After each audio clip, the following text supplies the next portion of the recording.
G'day and welcome to Wine Week. I'm Danny. And I'm Brad. And you can see in front of us two bottles that look identical. Well, all except for the number down the front. This is the St Hallett Eden Valley Riesling, and we've got an 09 and an 05 in front of us. We thought we'd mix things up a bit this week and actually taste these wines on camera, because we were at a tasting recently where we got to try the back vintage of this lovely Riesling, and we thought it'd be interesting to give our impressions of the two and compare what happens over time. Yeah, so why don't you start with the most recent? We'll kick off with the 09, which is the current release, which is just out and about in the shops now. We'll kick off price. Recommended retail in the low 20s, but like a lot of these wines, you'll pick it up for sub 20, and at that, it's a great drinking Riesling. Now, the current release, the fresh one, is what we love about these fresh Eden Valley Rieslings. It's of lemony, limey, zesty kind of characters, really quite punchy. 09 was a good vintage there, so you're getting some really nice fruit characters there. But it's also got a really nice level of acidity in there. So you'll notice that while there's a fair bit of fruit weight in there, the acidity balances it out as well. So you've got a really nice balanced mouthful of crisp white wine, and for an early drinking Riesling, this 2009 is a great one and sure to age quite well. Yeah, I would think so. I definitely notice the kind of a little bit of steeliness, not over the top, and Brad's right. Lemony, limey characters really coming to the fore. Just a touch of sherbet in there as well. But stepping back 4 years, this is the 2005.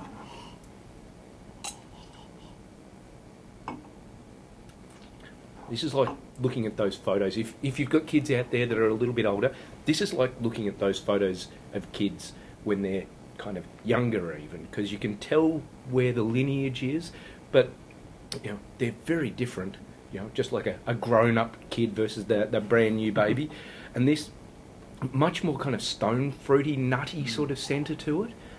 The nose isn't particularly kerosene-y, still really beautiful, but that lime and lemon's turned into kind of candied lime and lemon, but definitely kind of stone fruity centre. Absolutely gorgeous.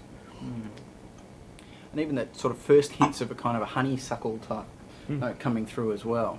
Definitely. That's great. And this is one of the things that is great about Rieslings, is that the aging potential of even inexpensive bottles, like this is, you can pick it up under $20 in a lot of places. The aging potential of this is brilliant over 5 to 10 years. And that's not something that can necessarily be said of a lot of reds. That's right. And look, we've been lucky enough to try some older versions of not just this wine, but a number of others. And some of these Rieslings will go for 10 years plus, because they're that well balanced and can carry it out for the long haul. Yeah. Anyhow, so that's one of the reasons we prattle on about Riesling so often. So great when they're inexpensive and got great cellaring potential. If you've got the chance to do an AB yourself, you can have loads of fun just like we are. Once this video's finished, you wait, we'll get through this comfortably. And look, if you do happen to see this particular 05, it did stand out, and that's why we did this tasting. This 05 St Hallett is fantastic. So if you do happen to see it as a back vintage somewhere, just jump on it. Yeah. Now, round things out with something red. Round things out with a red, as we usually do. And look, this is from out of the Wine by Brad / Mantra stable in Margaret River, WA. And Brad's doing great work over there with these wines. And I happened to have this one last week. This is the Mantra Abundance Cabernet Sauvignon. The particular vintage we've got here is the 07, but the 08 is actually out now. You'll still see the 07 around the place. As we've talked about before, 07 and 08, both really good vintages in Margaret River. You can take your pick as to which one is going to be the best in the long term, but right now they're both drinking really well. And this is another great effort by Brad over there, because this Cabernet, straight Cabernet from 07, round about the mid-20s recommended retail.